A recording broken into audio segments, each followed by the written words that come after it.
Have you noticed how quiet it's gotten? Not all at once. It came slowly, the way these things do.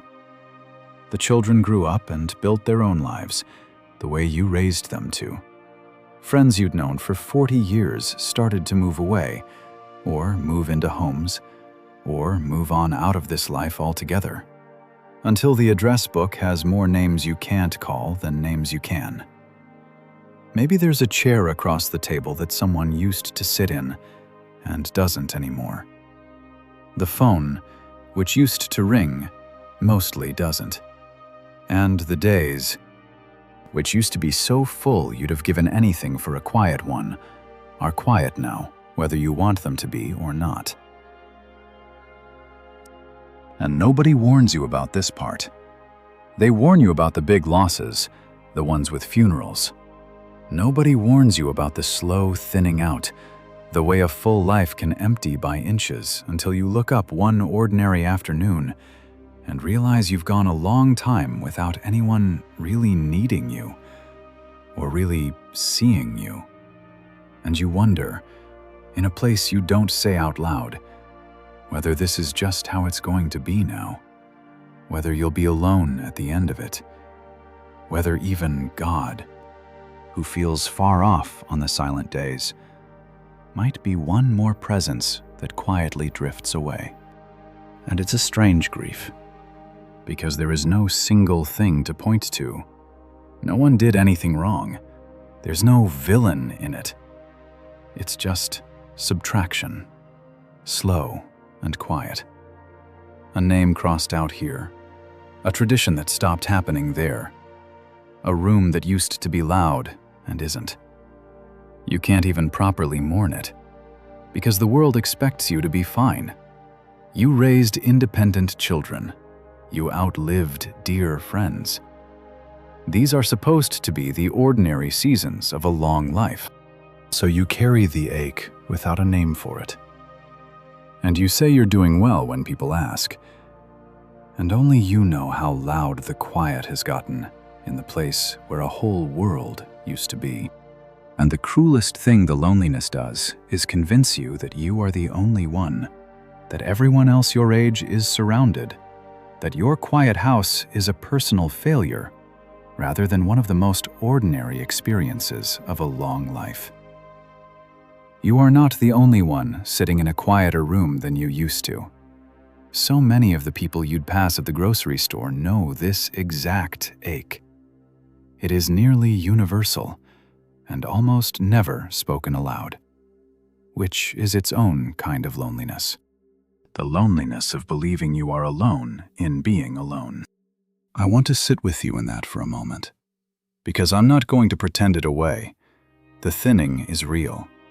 People do leave, some because life scatters them, some because the ground takes them. None of it because you weren't worth staying for. I want you to really hear that, because the loneliness will try to tell you the opposite. It whispers that if you were more interesting, more useful, less of a bother, they would have stayed. They would call more. They would come around. That whisper is a liar, and it has been lying to you for a while now. The thinning of a life is not a referendum on whether you are worth loving. It is simply what time does to a circle of people. The most beloved woman in the world, at 80, watches her circle shrink, because that is what circles do over a long enough life. It says nothing about her worth, and it says nothing about yours. But there is a promise in the Bible that you have heard so many times it has gone smooth in your hands like a stone rubbed by a river. I will never leave you, nor forsake you. You know it. You've maybe got it on a card somewhere, and because it's so familiar, it has lost almost all its force. It sounds like a nice, soft, churchy thing to say. It is not soft. In the original languages, that promise is one of the fiercest, most violent with love things God ever said. We have tamed it into a greeting card, and I want to show you what it actually says, because I think, in a life that is getting quieter, It is the exact thing you need to hear, with its full strength turned back on. Stay with me. Let me take you first to where it was originally spoken, because the setting will undo you. It comes from the very end of the life of Moses. He was 120 years old. For 40 years he had led these people out of slavery, through a sea, across a wilderness, fed them, judged them, prayed them through every disaster they brought on themselves. 40 years. And now he is standing at the edge of the Jordan River, looking across at the land they've been walking toward his whole life. And God has told him he will not be going with them. He will not cross. He will die on this side, within sight of the promise. And the people will go on into it without him. 40 years. Sit with what that means. He had been their everything, their leader, their judge, the one who climbed the mountain and came back with the law, the one who stood between them and God and between them and disaster more times than anyone could count.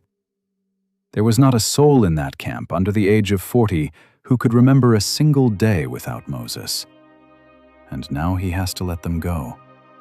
Not because he wants to, because his body is done, and his time is up. And even the strongest, most faithful human hand eventually has to open. That is the most human thing in the world, and one of the most heartbreaking.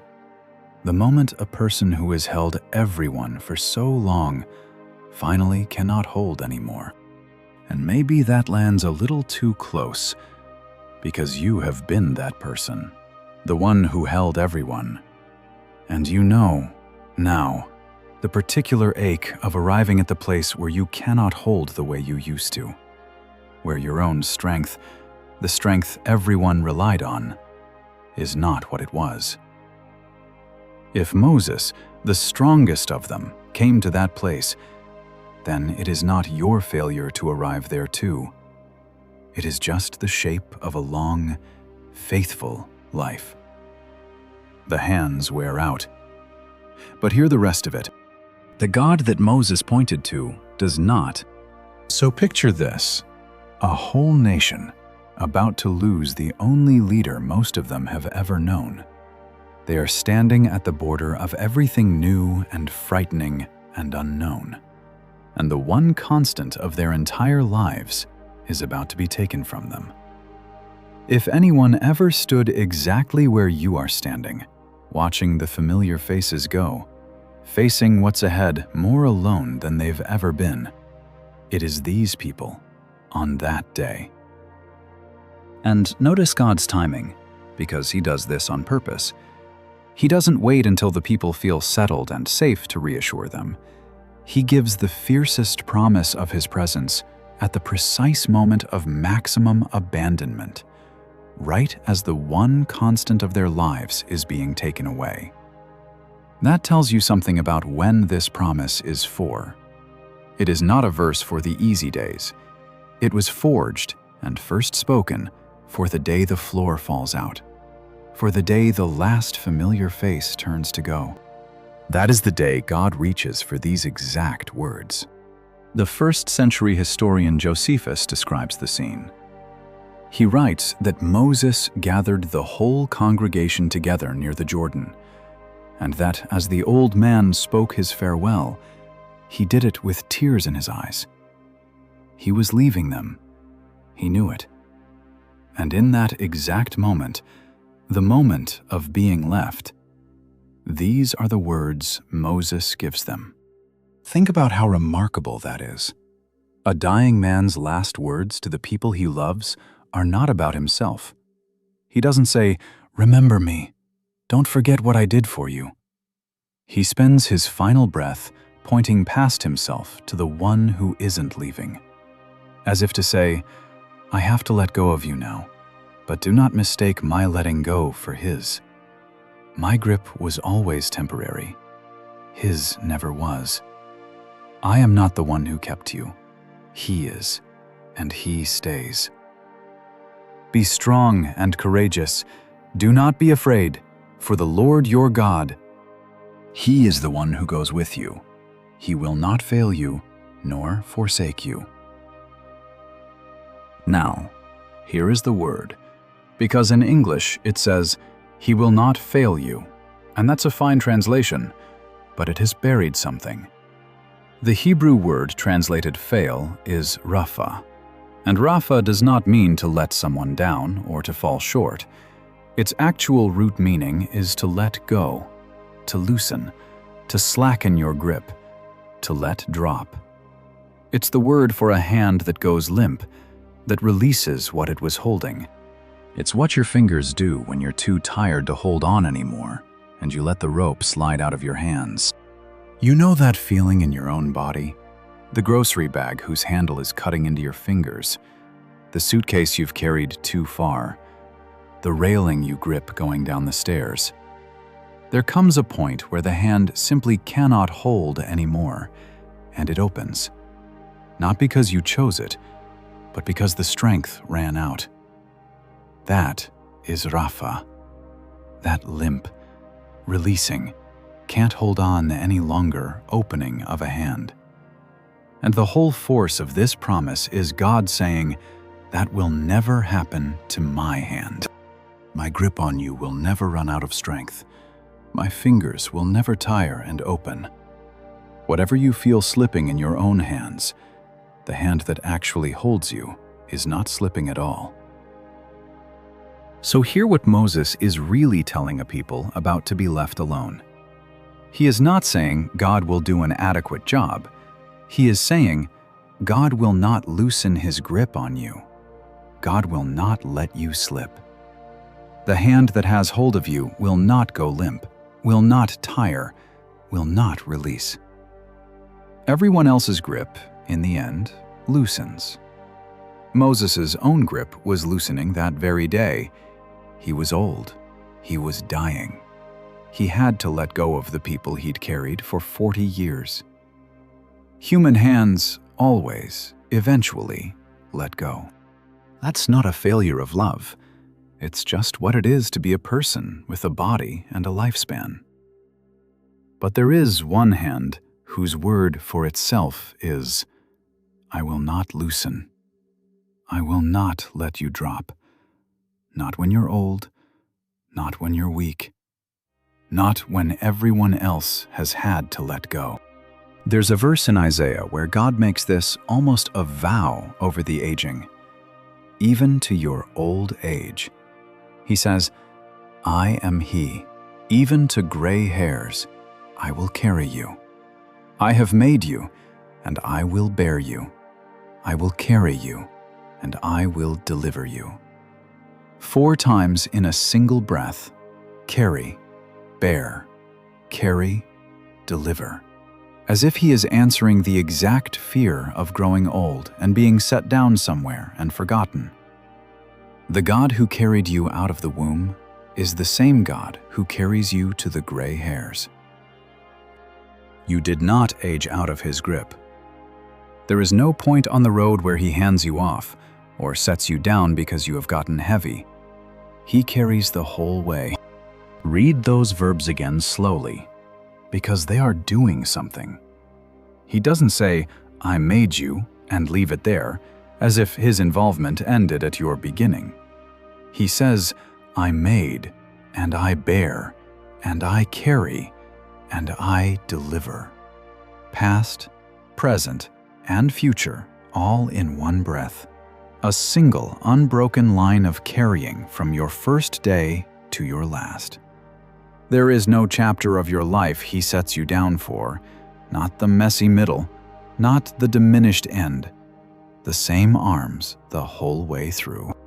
And it doesn't stop there, because this exact promise, almost word for word, shows up over and over in the Bible, and always at the same kind of moment. God said it to Jacob, a young man running for his life, alone in the wilderness with a stone for a pillow, certain he'd lost everyone. And God stood over him and said, I am with you, and I will not leave you. That was the loneliest night of Jacob's life. He had cheated his brother, fled his home, and was sleeping out in the open with nothing but a rock under his head, certain he had lost everyone and probably deserved to. And it was there, at rock bottom, with the worst version of himself, that heaven opened over him and God promised not to leave. Jacob woke up and said something I think about often. Surely the Lord was in this place, and I did not know it. He had been held all night by a presence he couldn't feel and hadn't earned, and only found it out in the morning. You may be more held right now than you are able to feel. That gap between how held you are and how held you feel is where so much of the loneliness lives. The feeling of being alone is real, and I would never tell you it isn't. But a feeling is not a fact. You can feel forgotten and be, at that very moment, completely held. Jacob was, the promise does not depend on your ability to sense it. The hand is on you whether your nerves report it or not.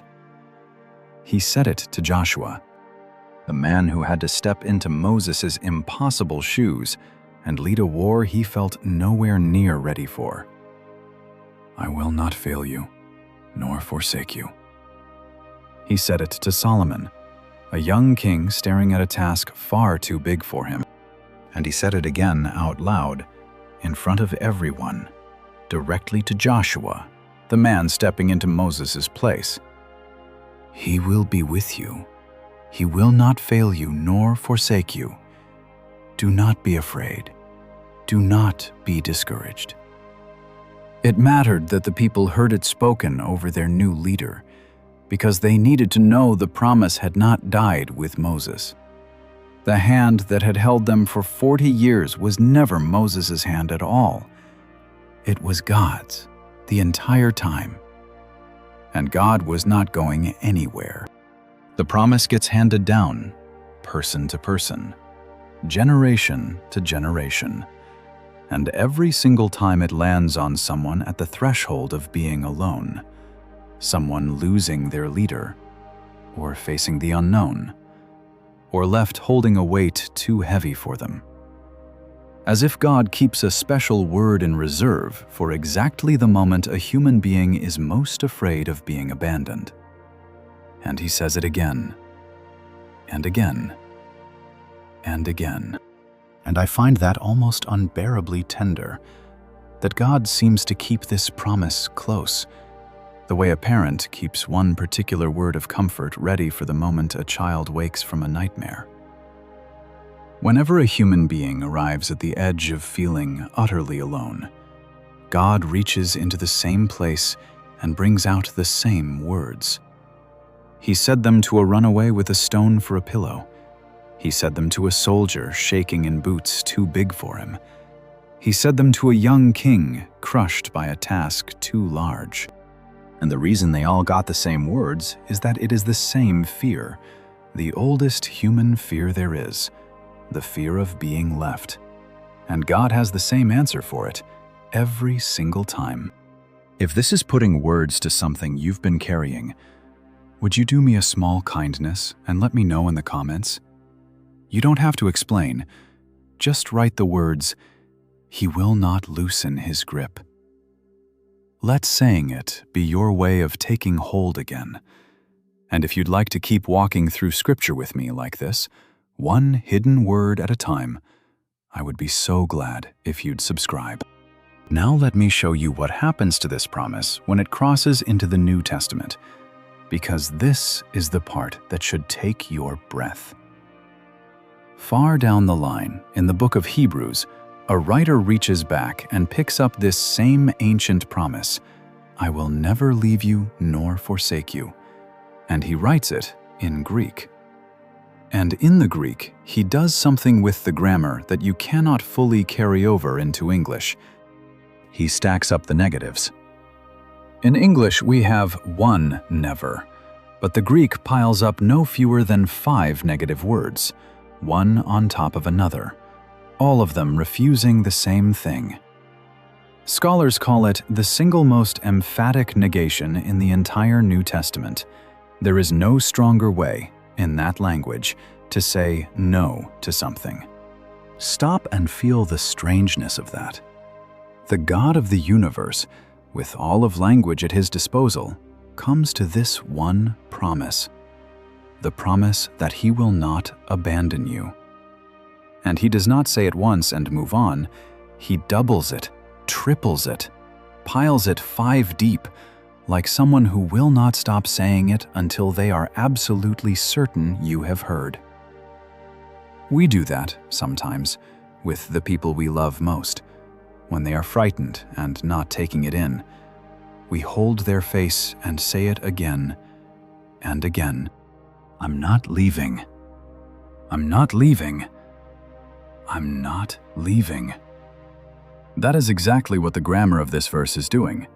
It is the sound of God refusing to let the promise be small enough to doubt. And notice what he is loud about.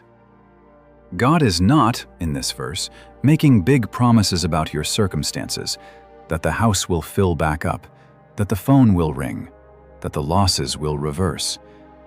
He is quieter about all of that, because he will not promise what he has not promised. The one thing he stacks 5 deep, the one thing he makes unmissable, is his own presence. Not the end of your solitude, his company inside it. That is the promise he decided you could not afford to doubt. Not that you will never be alone in a room again, but that you will never, in the deepest sense, be alone at all. If you tried to render it woodenly into English, it would come out something like, I will never, no, never, not ever, by no means leave you or forsake you. 5 times over. Like a person gripping your face in both hands and saying it once for every finger, never, never, never, never, never. Why would the Bible pile up 5 negatives on this one promise when one would have done? Because God knows you. He knows that on the quiet afternoons, one never doesn't make it past the doubt. He knows how loud the fear gets in an emptying house, how easily a single reassurance gets drowned out by the silence. So he doesn't give you 1, he gives you 5, stacked so high that the doubt cannot climb over them. It is as though he anticipated this exact moment in your life, the thinning, the quiet, the fear that everyone leaves.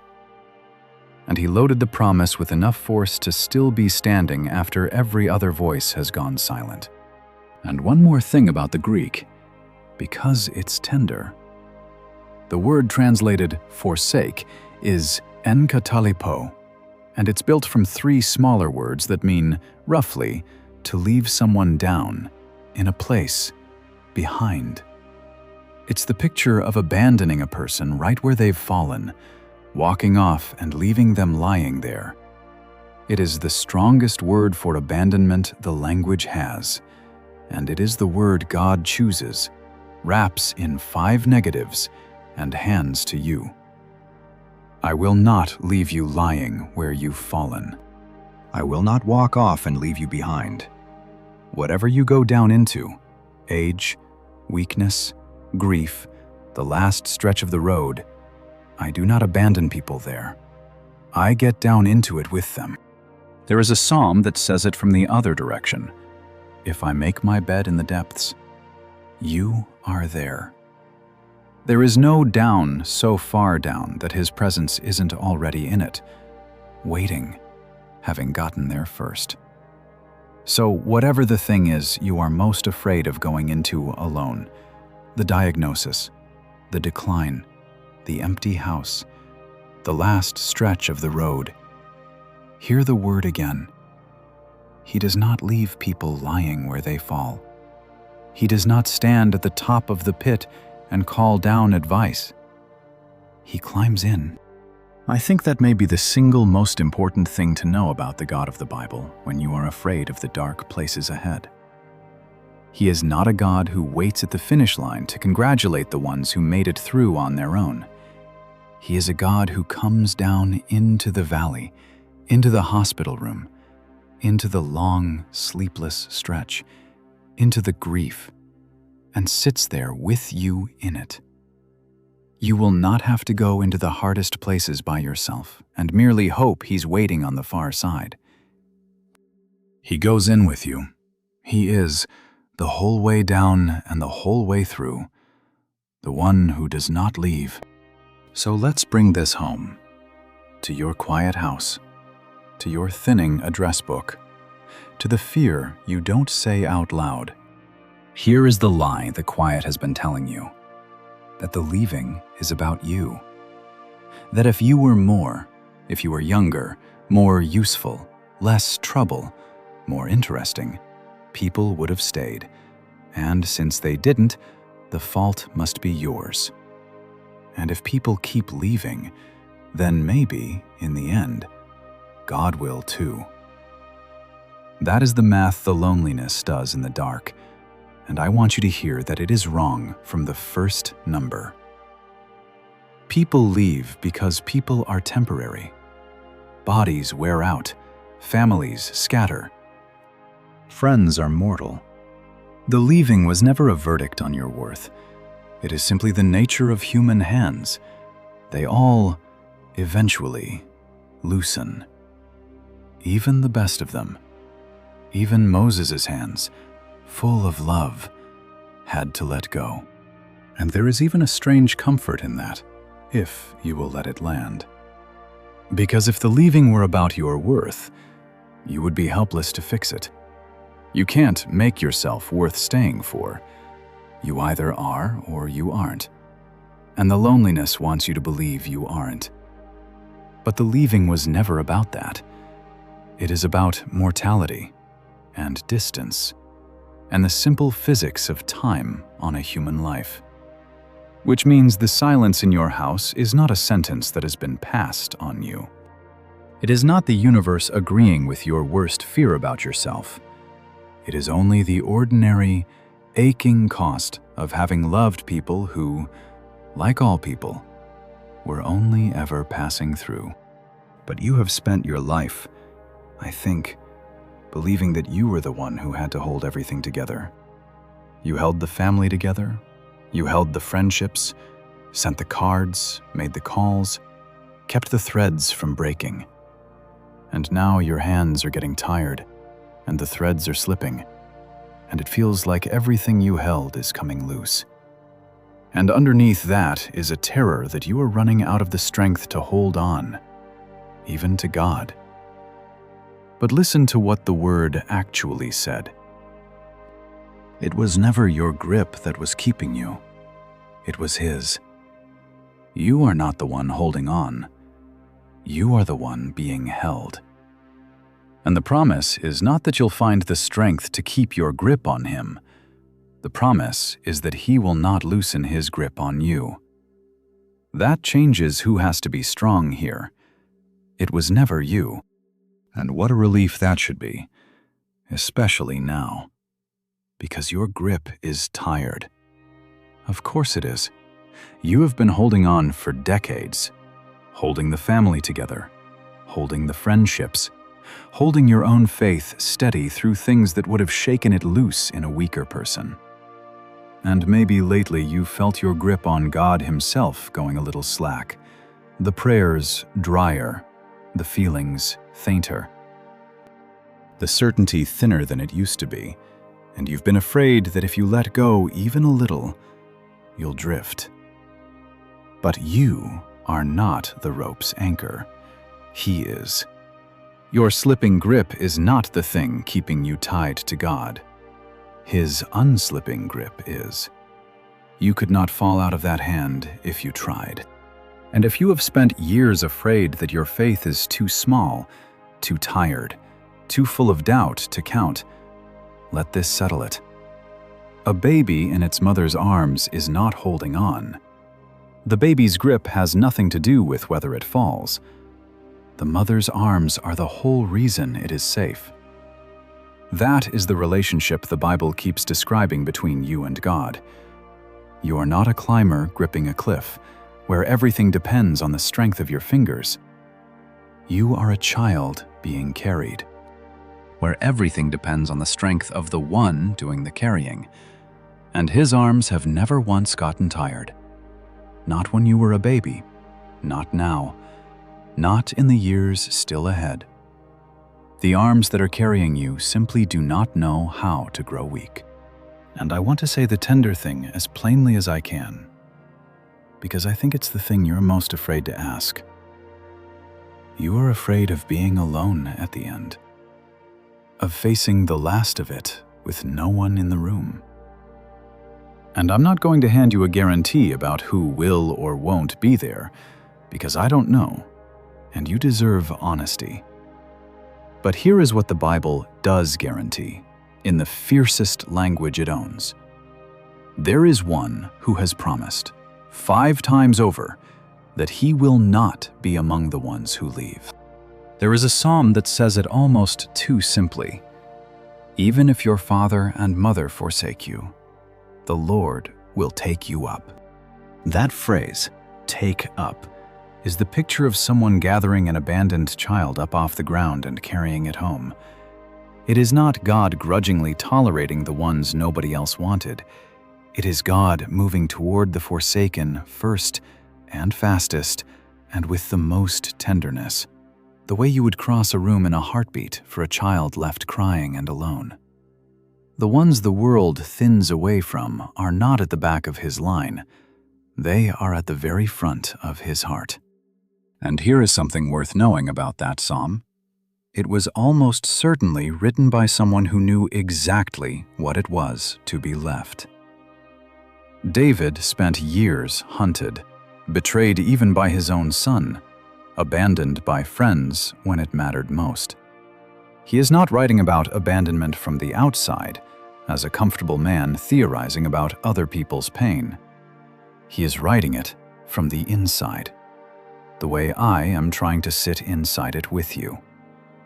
And out of all of that, the conclusion he staked his life on was that human abandonment, however deep it goes, is not the final word. There is a taking up that comes after the forsaking. There is an arm that reaches in exactly where the others had to let go.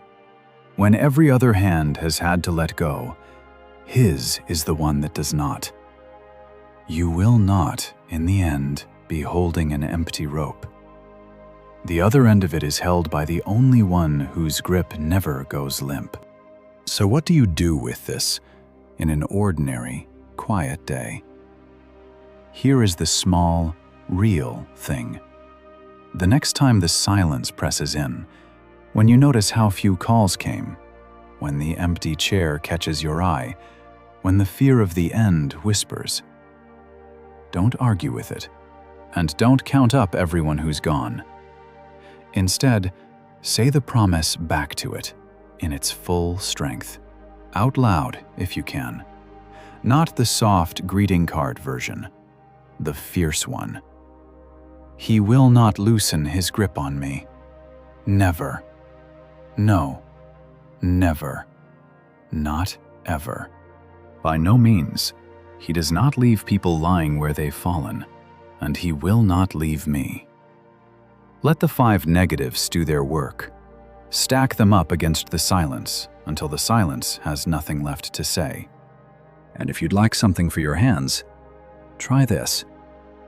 Take one of your own hands in the other and hold it, the way someone would hold your hand if they were sitting right beside you and not going anywhere. Let it be a small, physical reminder of a hand that has hold of you and will not let go. And here is one more, for the genuinely hard moments. When the loneliness is at its loudest, try saying out loud to God the very thing you are most afraid to admit. I am afraid of being alone. He does not flinch at that. He is not disappointed by it. and he is not going anywhere because you said it. Naming the fear to the one who promised never to leave is not a failure of faith. It is faith doing exactly what it is for. Bringing the real thing to the only one who can sit with you in it. You do not have to perform being fine for God. You can tell him the quiet is frightening, and then listen for the one whose answer to that fear, every single time, is the same words stacked against the dark. You may not feel anything the first time you do this, or the 10th. That is all right. You are not trying to manufacture a feeling. You are practicing the truth on purpose, out loud, until it is louder in the room than the silence is. Feelings are slow. They follow a long way behind the truth, and they come in their own time. For now, you are simply standing on the promise, whether you feel it holding you or not, because it is holding you, whether you feel it or not. You are not holding on alone. You never were.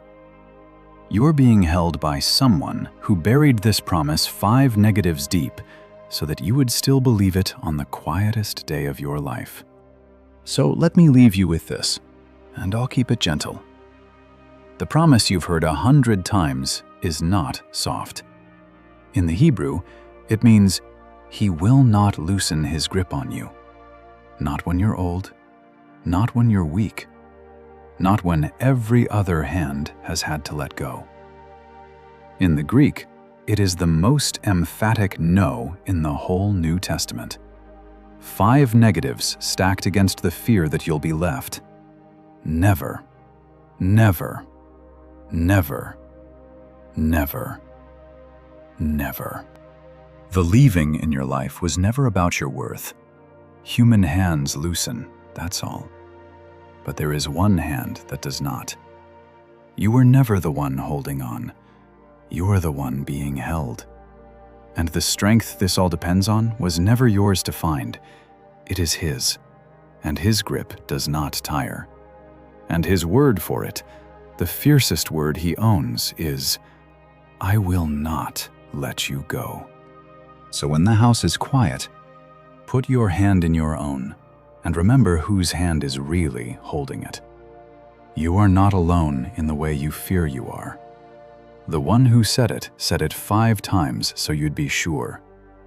He has not loosened his grip on you, and he is not going to. And maybe this is the last thing, and then I'll let you go. Maybe the quiet you have been so afraid of can slowly become something else. Maybe it does not have to stay only the sound of who is gone.